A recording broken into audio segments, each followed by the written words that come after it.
बघण्यापूर्वी खऱ्या देवाची सेवा करायला शिका. आणि खरा देव कुठं आहे म्हणाल तर ज्या मातेनं तुम्हाला जन्म दिला, जन्म देणारे आई वडील हेच दैवत आहे. त्वमेव माता पिता त्वमेव बंधू सखा. आई वडिलांची सेवा करणारे अनेक भक्त होऊन गेले. त्यापैकी अंध आई वडिलांची सेवा करणारा श्रावण बाळ. श्रावण बाळाची कथा सांगण्यापूर्वी मुद्दाम तुम्हाला तुमच्या जीवन मरणाशी, तुमच्या घराशी निगडीत असणारे प्रश्न काही मी तुम्हाला सांगणार आहे. बाबा रे, आपल्या आई वडिलांची सेवा करा. आईसारखं दैवत नाही. एक दृष्टांत माझ्या डोळ्यासमोर घडलेला आहे. आमच्या हायस्कूलला शिकणारा मुलगा, मुलाचं नाव विजय. खरोखरच विजय होता. वर्गात पहिला,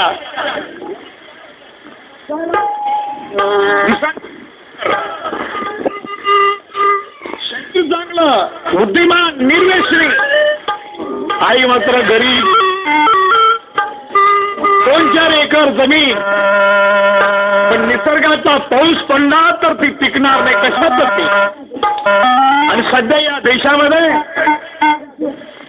जंगलं नाहीशी व्हायला लागलेली आहे. सह्याद्रीच्या कड्या कबरातलं सौंदर्य नाहीसं व्हायला लागलेलं आहे. जंगलच्या जंगल तोडून टाकली गेली आणि त्यामुळं निसर्ग कमी पडायला लागलेला आहे. पाऊस नाही, त्यामुळं नदीला पाणी नाही. उन्हाळ्याच्या दिवसामध्ये विहिरीला पाणी नाही आणि शेतकरी हैराण झालेला आहे. आणि म्हणून यावेळेला तुम्ही मी जीवन मरणावर मात करायची आहे. पहिल्यांदा चारित्र्यवान बना. आपल्या आई वडिलांची सेवा करा. आणि आई वडिलांची सेवा करा हे मी नेहमी कार्यक्रमात सांगतो. पण या मुलाचं वेगळं घडलं. आई वडिलांनी कापाड कष्ट करावं, मोलमजुरी करावी, दुसऱ्याच्या शेतात जाऊन राबावं आणि आपल्या बुद्धिमान हुशार मुलाला शिकवावं.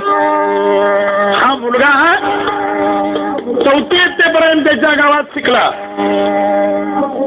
त्या गावाचं नाव आहे नांदुल. आणि तिथून तो मुलगा शाळेत शिकायला आलेला आहे. जिथं हायस्कूल आहे तिथं आलेला आहे. आणि हायस्कूलमध्ये आल्यानंतर त्याला संगत लागली. कुणाची म्हणाल तर वाईट मुलाची. एका पोराचं नाव हरी, दुसऱ्या पोराचं नाव श्याम. एक हरिजनाचा मुलगा, त्याचं नाव सतीश. ही तिन्ही पोराची गट्टी. पण सतीश हा सत्यवानासारखा होता. हरी श्याम बदमाश होते. दारू पिणार, सिगारेट वाटणार, गांजा वाटणार.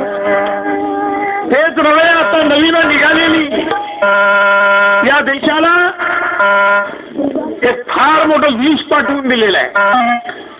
कर्ज नावाची निशाजी आलेली आहे. अजून आमच्या खेड्यापर्यंत पोचली नाही. कधी शहरातून आहे.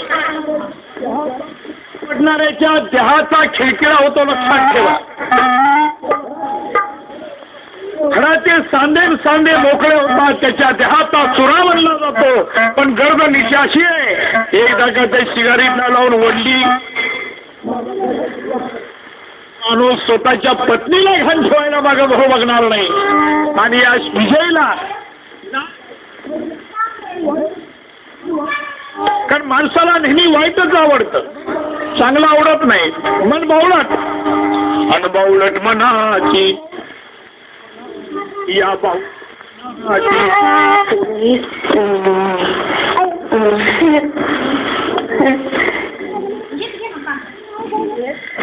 माझं नाव आहे पुण्याला पण, मुंबईला पडला पाऊस. पुण्याला लोंढा, भावनगीला मुंडा मामाने केला आहे. आईच्या जीवाचं त्या सोडलं सुखीचं माळे.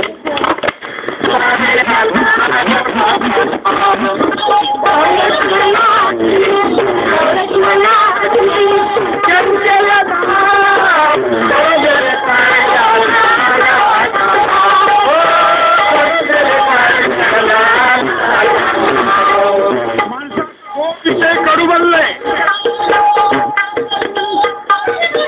कडू विषय गोड झाले, गोड विषय अमृत बनले. काय झालं? गोड विषय कडू झाले, कडू विषय अमृत बनले.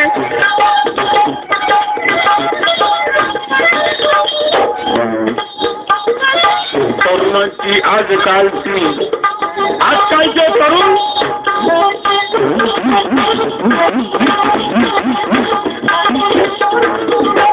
तरुणांची आजकालची चिकनाचे धावणे करू जर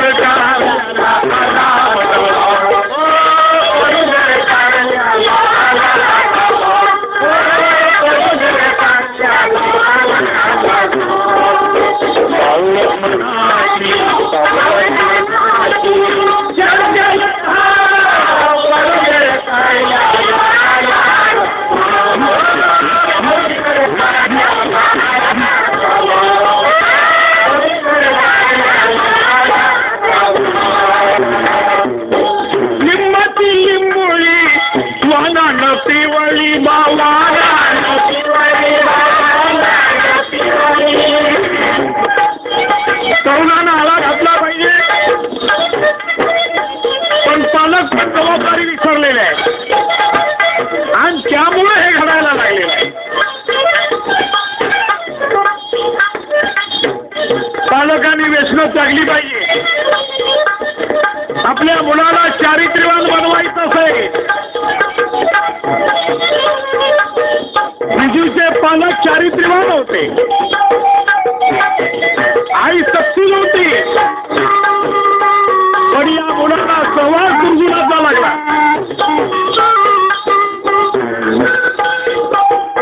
दुराचारी दुर्गुणी मित्र तो भेटला बा, मित्र तो भेटला, मित्र तो भेटला. हरीच्या संगतीमुळे या पोराचं नाव हरी, नाव घेतलं तर परमेश्वराचं हरी. श्यामाच्या संगतीमुळे श्याम नाव काय छान होतं आई वडिलांनी ठेवलेलं, पण श्यामाच्या संगतीमुळे हरीच्या संगतीमुळे याचा ओघ कुठं लागला? दारूच्या दुकानाकडं. तिकडाचा धाव करीवर काय आला.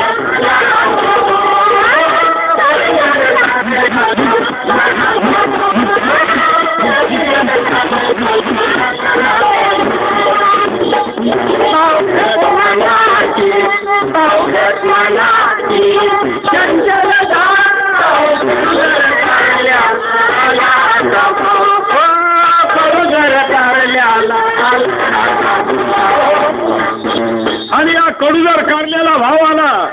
हा मुलगा मित्रांच्या नादानं बिघडला. भवळ्या सोळा शेजारी पवळा बांधला, वांडला गुण लागतो आणि या मुलाला सर्व सवय लागल्या. शाळेतल्या मुलीबरोबर वेगवेगळ्या रीतीनं चर्चा, वेगवेगळे पिक्चर बघायचे, हलकट वागणं वागायचं आणि अशा रीतीनं हा मुलगा तयार झाला. मॅट्रिकला एका विषयामध्ये गेला, शाळेतच नाही. मग काय करणार? घरी आला, वडिलाला काही सांगितलं नाही. पुन्हा गेला, घरी गाय आली होती. वडिलाला वाटलं माझ्या मुलाला खरवीज आवडतो. आई वडील आपल्या मुलावर किती प्रेम करतात मुलांना कळत नाही. शिकलेली मुलं भैकली जातात. अपवाद एखादा मुलगा चांगला असेल, नाही तर 75% मुलं अशी पाहायला मिळतात. मला खरवीज घेऊन वडील या गावी आलेला आहे. ज्या गावात हा शाळेला राहतो या गावाचं नाव आहे मोताळा, लक्षात ठेवा. आणि आपल्या मुलाला हळी मारली. मित्र मैत्रिणीच्या बरोबर मुलगा चाललेला आहे. हे विजू विजू असं म्हणतात. विजूनं पाठीमागं पाहिलं. अंगावर फाटके मळकट कपडे, डोक्याला काळी टोपी, पाय चप्पल आहे, पण एका पायाला चपलाला त्याच्या बंद नसल्यामुळं ते सुतळीच्या तोड्यानं बांधलेलं आहे. अशा अवस्थेत आपला वडील यायला लागलेला, हातात डबा आहे. हरीनं विचारलं, हे विजू कोण रे म्हातार? यावेळेला मित्रांच्या बरोबर आपला कमीपणा होईल म्हणून याने मित्राला काय सांगितलं? हा मला हरी मारतो, तो आमच्या घरातला घडी आहे. मुलग्याला आई वडील कष्ट करून शिकवायला लागलेले आहेत आणि हा शिकलेला मुलगा बापाला बाप म्हणायला तयार नाही. तो काय म्हणाला मित्राला? हा आमच्या घरचा घडी आहे. यावेळेला त्या वडिलाच्या हातातला तसाच तांब्याखाली पडला. अरे विजू, तुझ्यासाठी रात्र दिवस काबाड कष्ट करतो, लोकांच्या शेताबतामध्ये काम करतो, माझ्या मुलाला शिकवायचं, हे दारिद्र्य नाहीच करायचं म्हणून. आणि तू मात्र बाप म्हणायला तयार नाहीस, तर अशा मुलांची गरजच काय? विजूच्या वडिलाला याच वेळेला अटॅक आला आणि तो खलास झाला. याच्या शाळेवर अगोदरच पाणी फिरलेलं होतं. हा मॅट्रिकला फेल झालेला होता. घरी आल्यानंतर आई आहे. आई किती काबाड कष्ट करतोय. शिकलेली मुलं सर्व बाजूला शून्य ठरतात. त्याला सिटीतला काम येत नव्हतं, लांब मजुरी करायला जाऊ शकत नव्हता. आईनं काबाड कष्ट करावं, पण याला लागलेल्या सवयी, बिडी ओढणं, सिगारेट ओढणं, दारू पिणं, नाचगाणं बघायला जाणं, आणि शेवटी याने एक दिवशी काय केलं म्हणाल? आईनं साठवलेले पैसे गोळा केले, आईचे दागिने घेतले आणि घरातनं पळून गेला. पळून जाऊन कुठे यानं व्यापार काढलं नाही. अरे बाबा, हे करावं निर्वासितांच्या पोराने. त्यांचा अनुभव घ्या. या देशात पिशवी घेऊन आले, आज बंगले बांधून राहिलेले आहेत. मारुती कार मधून त्यांची जोरं शिकायला चाललेली आहेत. आणि आम्ही या देशातले राहणारे वतनदार, गावांचं, देशांचं, जमिनांची, राष्ट्रांचं, राज्यांचं. पण आमचं घर पूर्वजानं बांधलेलं आजोबानी. पुढचा दरवाजा करतोय अलीकुम सलाम आणि मागची वीट घालती दंडवत. ही आमची अवस्था आहे. तर उद्योग कसा करावा आमच्या महाराष्ट्रीयन पोरांना कधीही कळलं नाही आणि करायचं नाही. आणि म्हणून हा विषय मुद्दाम तुमच्या समोर गात आहे. या पोरानं पैसे घेऊन जो पळाला, ते नाच गाण्याच्या नादी लागला. पण नाच गाण्यामध्ये तुम्हाला माहित आहे, नाचणारी नाचत नाचत समोरच्या माणसाला कसा भुलवायचा आणि त्याच्याकडून कसे पैसे काढायचे एवढंच त्यांना माहित असतं. हा तिच्या नादी लागला. त्याला वाटलं माझ्यावर खरं प्रेमीचं चाललेलं आहे. तिला नोटा दिल्या, दागिने दिले, तेच नव्हे 3 महिने घरीच आला नाही. आणि 3 महिन्यानंतर त्याचे पैसे संपले. तेव्हा ती नाचणारी बाई म्हणते, अहो खर्चाला काय तुमच्याकडे आहे का? त्यांनी सांगितलं जेवढं होतं तेवढं देऊन टाकलं मी. माझ्याजवळ काय नाही, काही नाही तर राहिलायच कशाला, घातली लाता निकालना घराच्या बाहेर. आणि मग मात्र याला आपली आईची आठवण आली. घरी आला, आई आईची. आईची माया 7 समुद्रापेक्षा मोठी आहे बाबा. कडकडून मिठी मारली, बाळ आला. पैसे गेले असतील जाऊन देत, दागिने जाऊ देत, माझं सोनं खरं सोनं घरी आलं. आता याच्या पुढं कुठेही जाऊ नको, मी सांभाळते तुला. अरे अजून का बाळ कष्ट करतोय, पण हे वाईट विचार डोक्यातनं काढून टाक. आपल्या मुलाला आवडती ती भाजी वगैरे केली, माया लेकरं जेवले आणि आई गाढ झोपलेले आहे, बाळ घरी आला म्हणून. पण याला कुठं झोप येत? याच्या डोळ्यासमोर ती दिसायला लागलेली आहे. तिचं नाचणं, तिचं डुलणं, तिचं बोलणं, तिचं चालणं, याला हळूच हात मारणं, तिच्या पायातली घुंगरं तिच्या कानावर यायला लागली. हा उठून बसला, याला कुठं झोप येते? बंबाटनं उठून बसलेला आहे. आणि याने विचार केला, काही नाही आपण परत जायचं, पण ती येऊन देईल नाही, पैसे पाहिजे. मग पैशाला काय कमी आहे? घर विकून टाक. घर नसलं तर काय, पण आई घर विकून देईल? नाही विकून देणार. मग आई जर घर विकून देणार नाही तर आईला जिवंत ठेवायचीच कशा? माणसाचा राक्षस कसा बनतो लक्षपूर्वक आहे का? ग्रंथात वर्णन केलेले लांब दाताचे मोठ्या कानाचे हे आवाढव्य ते राक्षस नाही, तुम्ही मी राक्षस आहोत. बाहेर गेला हे धाडस होण्यासाठी त्यांनी काय केलं, जाऊन दारू पिऊन आला आणि दारू पिऊन आल्यानंतर सुरा घेतलेला आहे. यांनी ठरवलं आईच्या छातीमध्ये सुरा खुपवायचा, आईला खलास करायची. आईला खलास केलं पैसा मिळेल, आईला मारायचं आणि तिला जाऊन सांगायचं मी आईला मारून आलेलो आहे, उद्या घर विकून तुला पैसे देईन तर मला दूर लुटू नकोस, तुझ्या वाचून मी जगू शकत नाही, तुझ्या वाचून मी राहू शकत नाही. दारू टाकली, नशाच्या हात दारू ओतली आणि डुलत डुलत आला. निष्पाप झोपलेल्या आईच्या छातीमध्ये सुरा खुपसला. आई रक्ताच्या थारुल्यात पडलेले, आई रक्ताच्या थारुल्यात पडली. घाबऱ्या घाबरून त्यानं आईचं काळीच काढून घेतलं आणि तिला काही पुरावा पाहिजे, मी माझ्या आईला मारून आलो हे सांगायला काय पुरावा पाहिजे. ते काळीज हातात घेतलं आणि त्या नाचण्यांच्या घराकडे धावत निघालं. मला कोणी बघितलं का? माझ्याकडे कुणाचं लक्ष होतं का? मागं मोहरा बघत असताना ठेच लागून पडला आणि पडल्यानंतर त्याच्या हातातलं काळीज ओढून बाजूला पडलं. तेव्हा त्याच्यातून आवाज आला, बाळ तुला कुठे लागलं खरं? ती आई आहे. आई आईच्या छातीत सुरा खुपसला तरी आई म्हणते बाळ तुला लागलं का? ती आई. पण त्या आईची सेवा करायला तुम्हाला मला लाज वाटते. पण तुकाराम महाराजांनी आपल्या अभंगात स्पष्टपणे म्हटलेलं आहे, तुका म्हणे कसे आंधळे हे. बाबा रे, देवाला बघायचं असेल आई वडिलांची सेवा करा. कोणाची सेवा करा? आई वडिलांची सेवा करा. देवळात जायची गरज नाही, देव तुमच्या मागे मागे येईल. पण तुकोबांनी स्पष्टपणे लोकांच्या समोर अभंगाच्या रूपातून इशारा दिला, बाबा रे तुका म्हणे कैसे आंधळे हे आन गेले विसरून खऱ्या देवा, गेले विसरून खऱ्या देवा.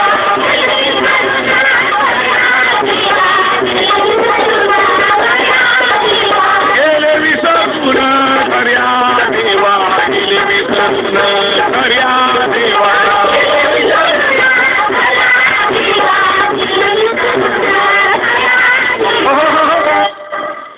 आई वडिलांची सेवा करा. आणि तुम्ही आई वडिलांची सेवा करत नसाल, गळ्यात माळ घातली, आई वडिलांची सेवा करत नसाल, ज्ञानेश्वरी वाचता, आई वडिलांची सेवा करत नसाल, भजन करता. तुम्ही भजन करा, ज्ञानेश्वरी वाचा, गळ्यात माळ घाला, परमेश्वराचं नामस्मरण करा. हिंदू धर्माचे भजन करत असतील, इस्लाम धर्माचे कुणी असा तुम्ही ऐका. मस्जिदीचा एकदा सोडून 5 वेळा आज्या द्या. आणि जर आई वडिलांची सेवा करत नसाल, 5 वेळा आज्या देण्यात काय अर्थ?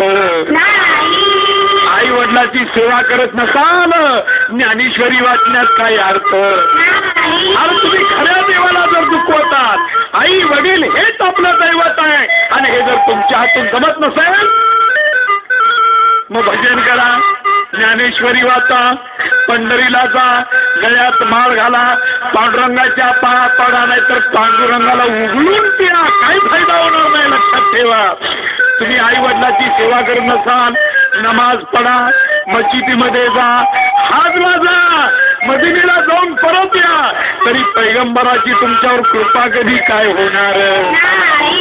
पण पहिल्यांदा आई वडिलांची सेवा करायला शिका. खरे दैवत आई वडील आहेत, लक्षात ठेवा. पुरी कन्या पुत्र होती जे सात्विक, पुरी कन्या पुत्र होती जे सात्विक, याचा हरिक वाटे देवा.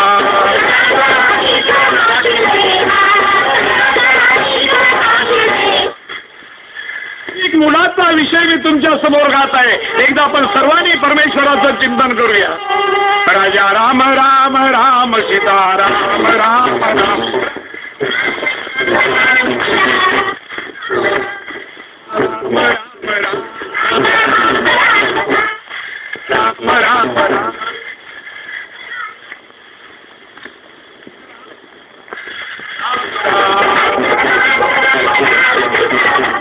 वडील आंधळे आहेत. आईला दृष्टी नाही, वडिलाला दृष्टी नाही, आणि आई वडिलाची इच्छा झाली, बाळ श्रावणा आम्हाला तीर्थयात्रेला जायचं आहे.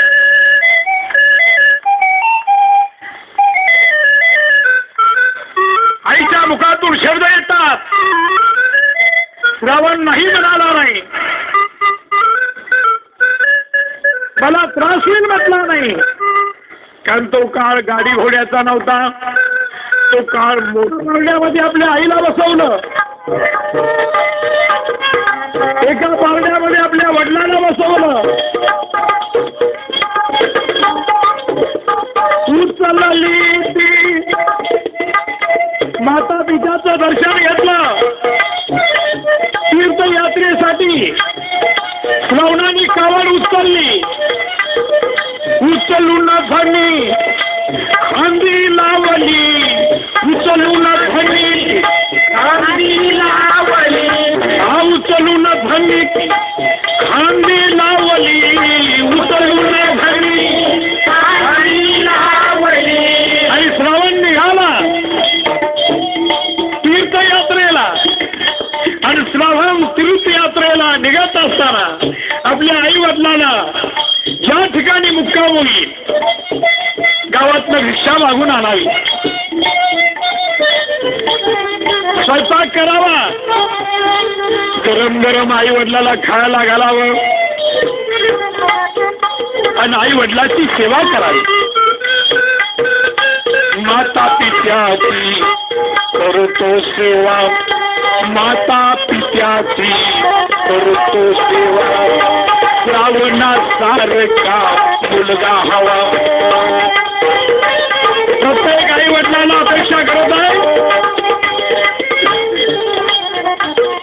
देवाला मुलगा मागायचा असेल तर श्रावण बाळासारखा मागा, गृहबाळासारखा मागा, प्रल्हादासारखा मागा, अरे त्या पुंडलिकासारखा मागा, विवेकानंदासारखा मागा, ज्ञानेश्वर माऊलीसारखा मागा. श्रावणासारखा मुलगा असावा, श्रावणासारखा मुलगा असावा. कारण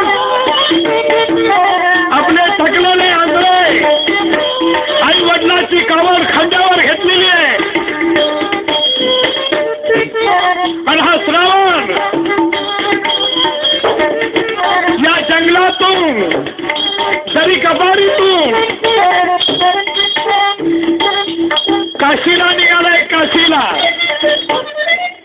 आणि काशीला जात असताना त्या शंभो महादेवाचं, काशी विश्वनाथाचं भजन करायला लागलेलं आहे. आपण एकदा सर्वांनी भजन करू, म्हणजे श्रावणाचा पुढचा विषय आपल्याला ऐकायला मिळत आहे. ओम शिवाय, ओम शिवाय, शंकर ओम शिवाय, ओम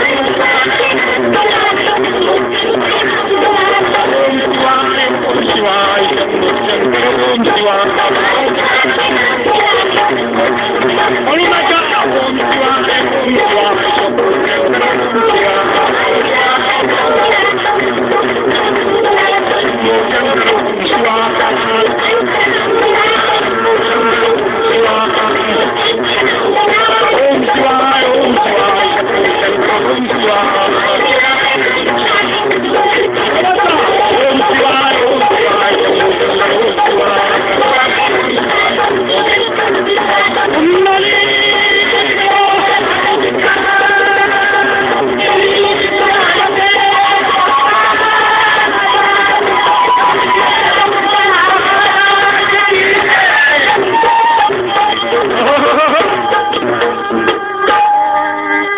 पांडुरंगाचं भजन जसं आपण गोड आवाजात म्हणता ओम शिवाय.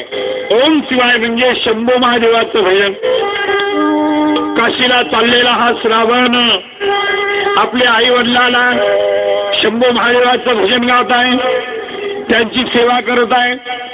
सेवेमध्येच आपलं दैवत आहे हे मानून जाणारा आणि भजन म्हणत असताना तुळशीदासाची काय भजन म्हणायला लागलेलं आहे, काय मीराबाईची भजन म्हणायला लागलेलं आहे, काय ब्रह्मानंदी भजन म्हणायला लागलेलं आहे.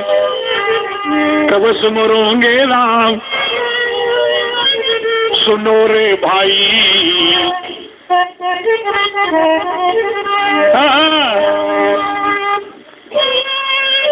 कब सुमरोंगे राम बजो रे मना, कब सुमरोंगे राम, कब सुमरोंगे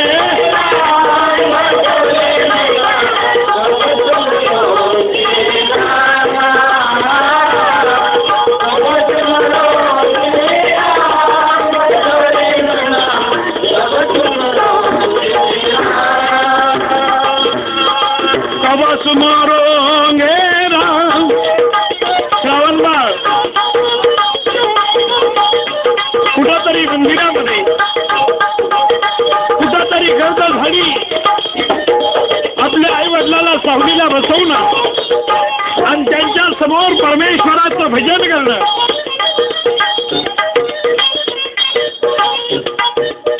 बचपन में तो खेल कमाया.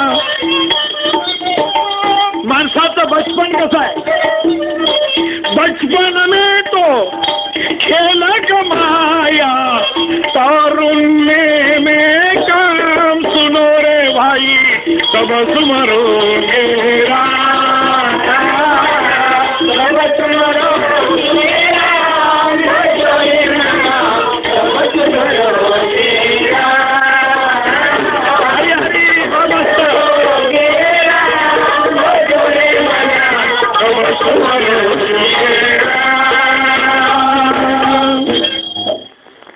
कब सुमरोंगे राम सुनो रे भाई, कब सुमरोंगे राम,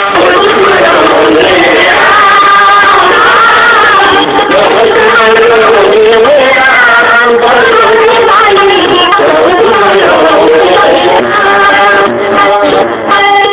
बुढ़ेपन में कापना लगा.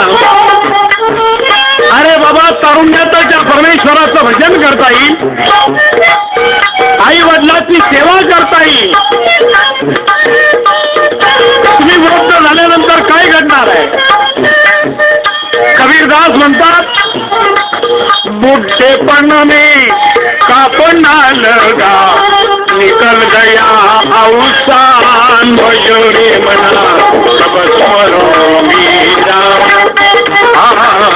कब सुमरोगे राम, कब सुमरोगे राम, कब सुमरोगे राम, भजोरे भाई, कब सुमरोगे राम, कब सुमरोगे राम, भजोरे भाई, कब सुमरोगे राम. अशा रीतीनं आई वडिलांची कावड घेऊन हा काशीला चाललेला आहे. याच वेळी अयोध्या नगरीचे राजा दशरथ शिकारीसाठी जंगलामध्ये आलेले आहेत. दिवसभर शिकारीसाठी फिरले, शिकार कुठेही मिळाली नाही. क्षत्रियाचा धर्म शिकार मिळाली नाही तर परत जायचं नाही. आणि म्हणून त्याला तो नदीचा तीर दिसला, पाणी दिसलं आणि विचार केला, या नदीला रात्री कुठला तरी पशु, हरण, वाघ, कुठली जंगली प्राणी येतील, मी शिकार करीन आणि नंतर निघून जाईल. आणि म्हणून एका गर्भझाडीत एका झाडावरती राजा दशरथ शिकारीसाठी बसलेला आहे. त्याच दिवशी रात्री त्या मार्गाने काशीला जाणारा हा श्रावण आपल्या आई वडिलांची कावड घेऊन निघालेला आहे. या ठिकाणी कवी आपल्या गीतातून वर्णन करत आहे, श्रावण कसा निघाला. जा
मला ताण लागलेले अंधारी रात्रीमध्ये आई वडिलांना कुठं ठेवावं. एक वडाचं झाड पाहिलं, कवड खाली ठेवावी, सरपत्राने भुईसी सरपटत जाणारे काय प्राणी, वाघ लांडगे या जंगलात आहे, पाण्याचा तरी शोध केला पाहिजे. मात्र मित्र भक्तांनी काय केलेलं आहे, ही कावड तरी प्राणी आलेला आहे. मनुष्याला लावलेला बाण सोडला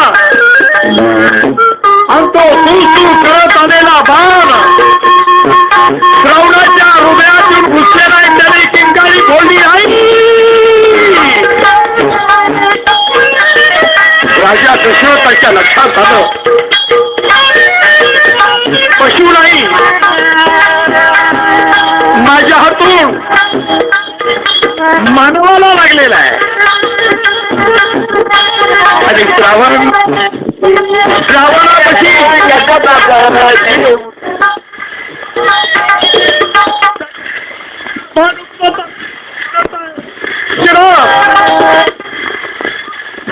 मला मृत्यू आला याच्याबद्दल मला वाईट वाटत. माझी आई, माझे वडील रोत आहेत, पाजले आहेत महाराज. त्यांना पाणी पाहिजे ते ठाणेलेले आहे.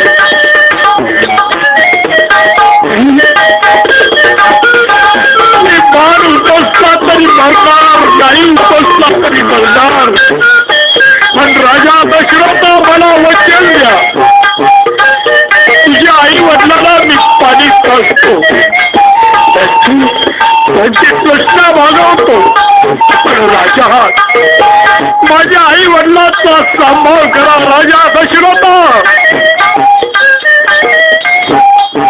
वेदना सहन होत होता, प्राण कसावी झाला होता.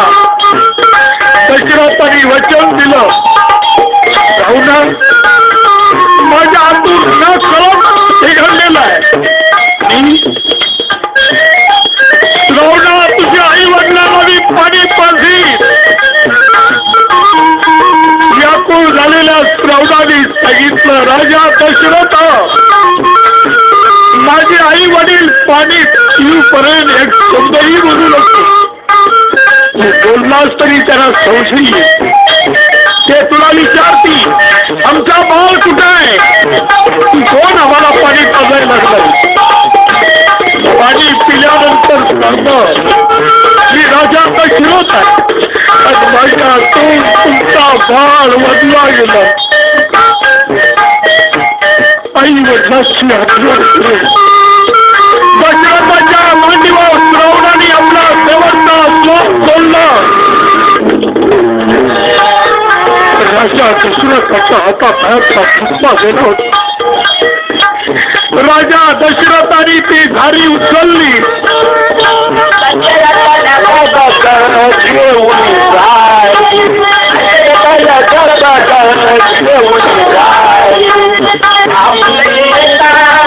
माय विचारी सावल येता, माय विचारी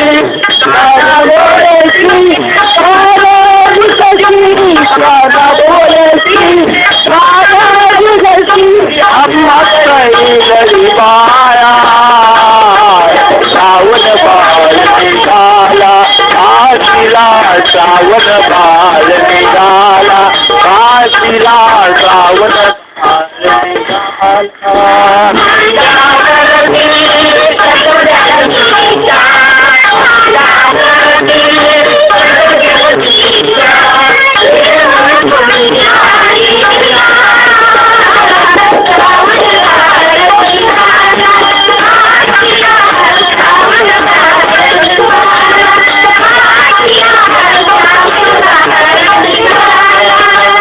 राजा दशरथाचे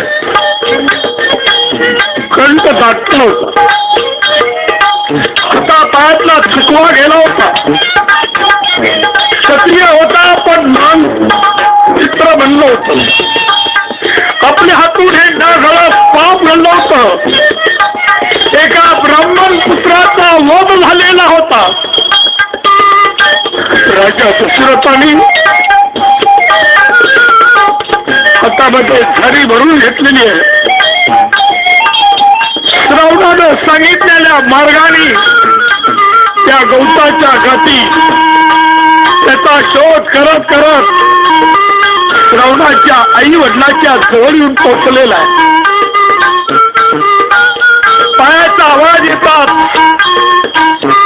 श्रावणाची आई म्हणते, बाळ श्रावणा फार वेळ लागला रे बाळ, पाणी मिळालं.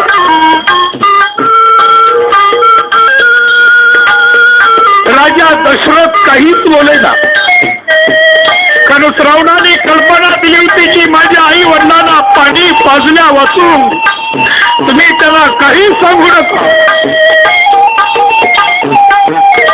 तशी झारी तोंडाला लावली. सारे बाळ अबोल झालास, रात्रीचा तुला त्रास झाला आणि तुला केव्हाही काय मागतो म्हणून तू आमच्यावर रागवलास का? म्हणून तू आमच्याशी बोलत नाही. बाळा तू बोलत नसतील तर तुझ्या हातला मला पाणी प्यायचं नाही. यावेळेला राजा दशरथ काय म्हणत आहे? दशरथ बोले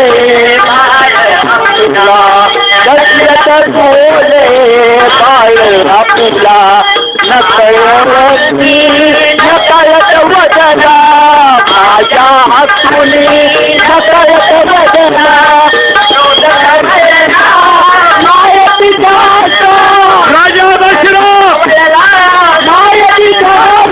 आमच्या बालकाचा वध करून आम्हाला पाणी पाजायला लागलं आहे.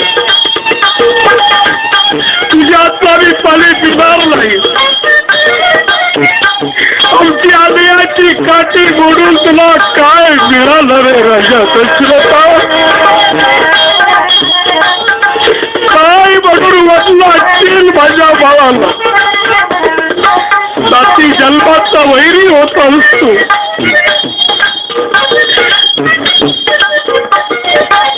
आई वडील त्यांचा क्रोध खवळलेला आहे. रावणाच्या वडिलांच्या तोंडाला झाडी लावत असताना त्यांनी लोटून दिली. दशरथ आणि पिणार नाही. आमचा भाव ज्या मार्गाने गेला त्या मार्गाने आम्हालाही जायचं आहे. बरं केलं नाही, बरं केलं नाही.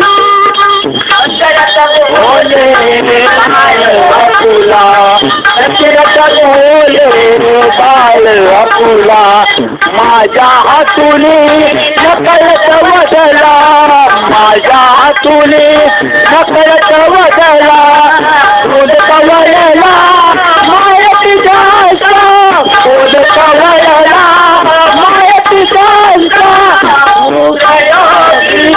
मरुला मरशील पुत्र योधी मरुला मरशील श्रावण बाळ निघाला काशीला श्रावण बाळ निघाला काशीला श्रावण बाळ निघाला सकजगमीच्या माझ्यावरती सकजगमीच्या देवना पुण्या श्रावण बाळ निघाला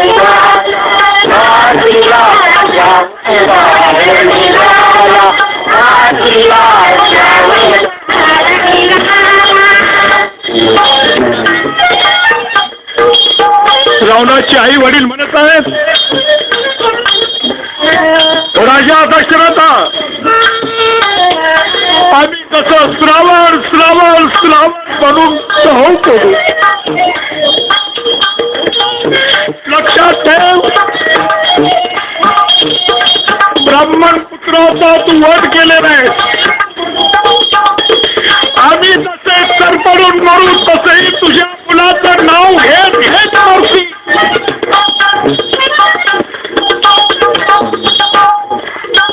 श्रावणाच्या आई वडिलांनी राजा दशरथाला शाप दिला. राजा दशरथाला दुःख झालं होतं, पण एक मात्र आनंद झाला. या ब्राह्मणाच्या शापामुळं तरी मला मुलगा होईल. मी पुत्री आहे, मला मुलगा नाही. मी मुलाचं नाव घेत घेत मरायचं म्हणजे मला मुलगा झाला पाहिजे. एका बाजूने राजा दशरथाला आनंद झाला, तिकडं ब्राह्मणाने शाप दिलेला आहे. आणि श्रावणा श्रावणा श्रावणा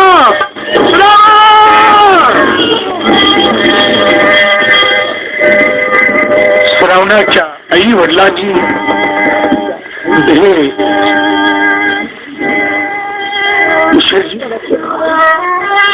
राजा दशरथाला खूप वाईट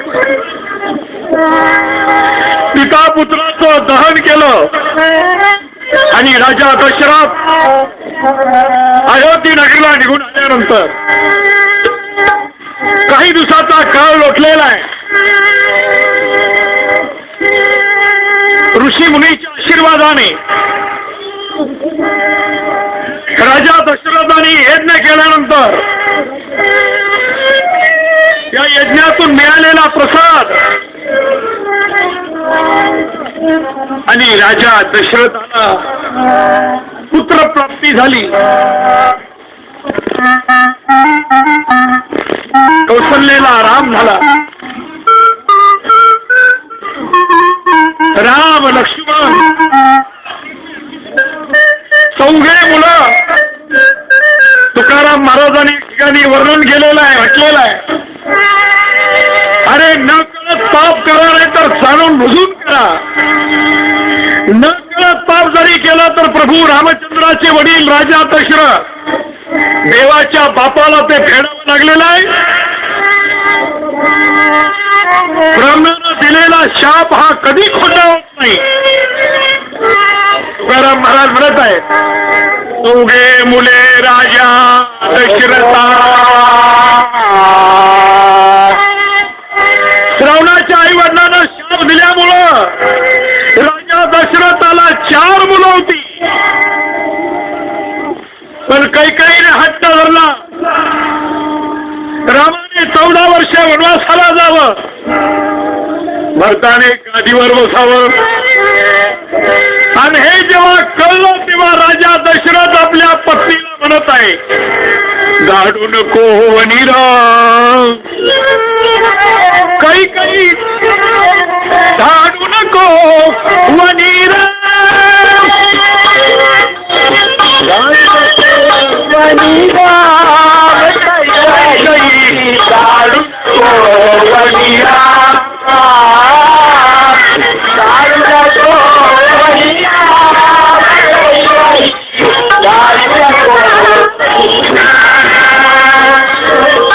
धाडू नको वनिरा कैकेयी धाडू नको वनिरा.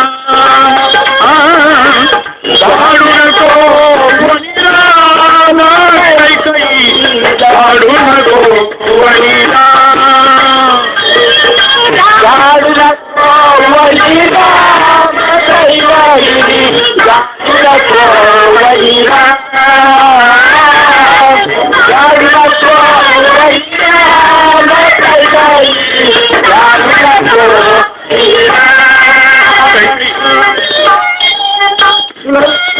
भीक मागत आहे, माझ्या रामाला वणी धाडू नको, माझ्या रामाला वणी धाडू नको. पण कैकेयीने घेतलेलं वचन, तुम्ही मला 3 वर द्यायचे कबूल केलेले होते, त्यापैकी मी तुम्हाला आज मागत आहे. आणि आपल्या सावत्राईच्या आज्ञेवरून प्रभू रामचंद्र वनवासाला गेले. आणि राम गेले म्हणतात राजा दशरथाने, राम राम राम कैकेयी तू काय केलंस? राम गेला. श्रावणाच्या आई वडिलांना दिलेला शाप, 4 मुलं असून राजा दशरथाच्या तोंडात पाणी घालायला एकही मुलगा नव्हता. आणि म्हणून तुकाराम महाराज म्हणतात, चौघे मुले राजा दशरथा. चौघे मुले राजा दशरथा. अंतकाळी एकही नव्हता, अंतकाळी एकही नव्हता. अंतकाळी एकही नव्हता, अंतकाळी एकही नव्हता.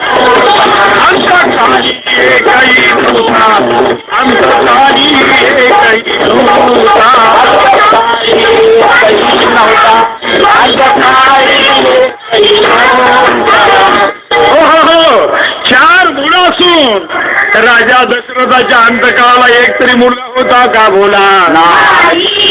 राम लक्ष्मण वनवासाला गेले. राम लक्ष्मण वनवासाला. आणि भरत शत्रुघ्न आपल्या भावंडाच्या साठी तेही घर सोडून गेले. कोण नाही. अरे बाबा, देवाच्या बापाला फेडावं लागलं तर तुम्हाला मला नकळत केलेलं तरी पाप असेल फेडावं लागणार आहे. आणि म्हणून एक पाप नाहीसं करायचं असेल तर संतांचं नाव घ्या, परमेश्वराचं भजन करा. तुका म्हणे पापे, तुका म्हणे पाय. पाप नाहीसं करायचं असेल बरं ना सत्ताला शरण जा सत्ताला शरण म्हणे पापे तू जाती संता जियात जाती संता जियात जाती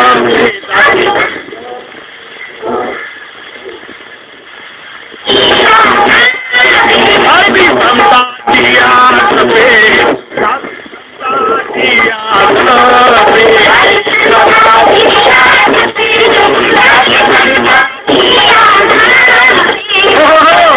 आणि म्हणून एकदा संतांचं नाव घ्या. ज्ञानेश्वर ज्ञानेश्वर जरी मुखानं म्हटलात मुक्ती म्हणतात ईश्वर ज्ञानेश्वर म्हटलात हे मला खरकाप सुटला पाहिजे. मुक्ती म्हणतात तुकाराम तुकाराम म्हटलात अरे बाबा हे पळून गेला पाहिजे. आणि म्हणून सर्वांनी एकदा म्हणा मी पुढे म्हणत आहे ज्ञानोबा माहुली तुकाराम ज्ञानोबा माहुली तुकाराम तुकाराम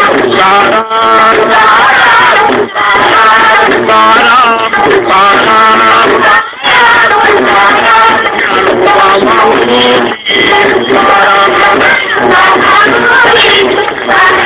ज्ञानोबा माहुली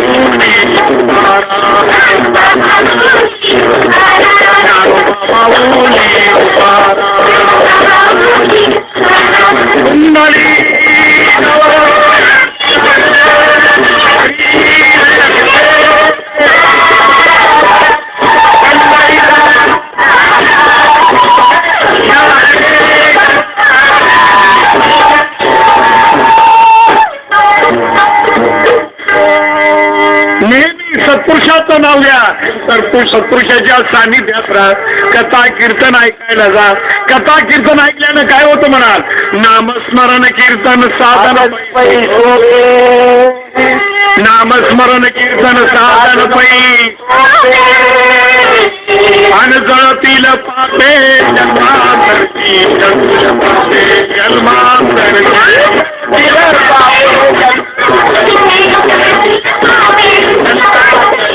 जळतील पापे जन्मांतरची जळतील पापे जन्मांतरची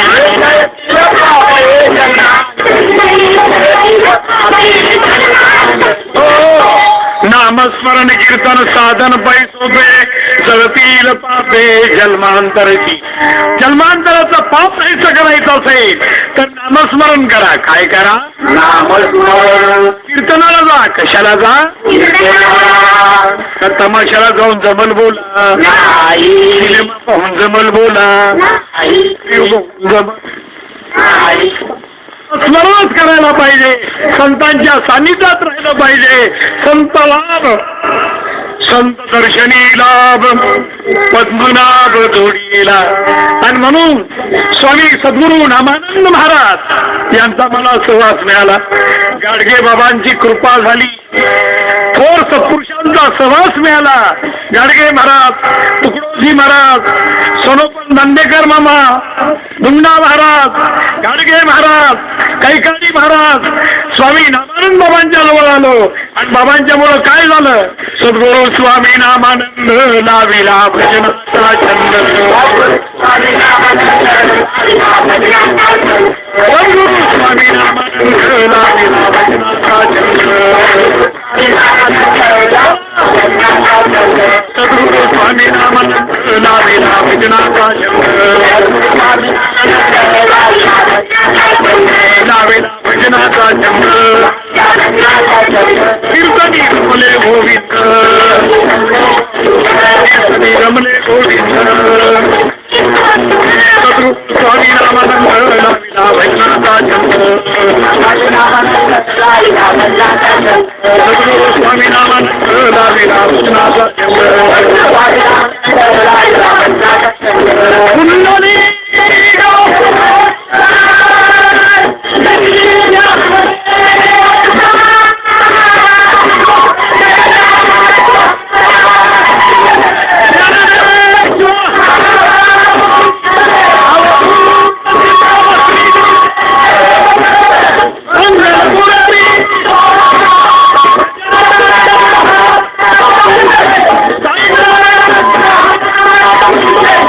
छत्रपती शिवाजी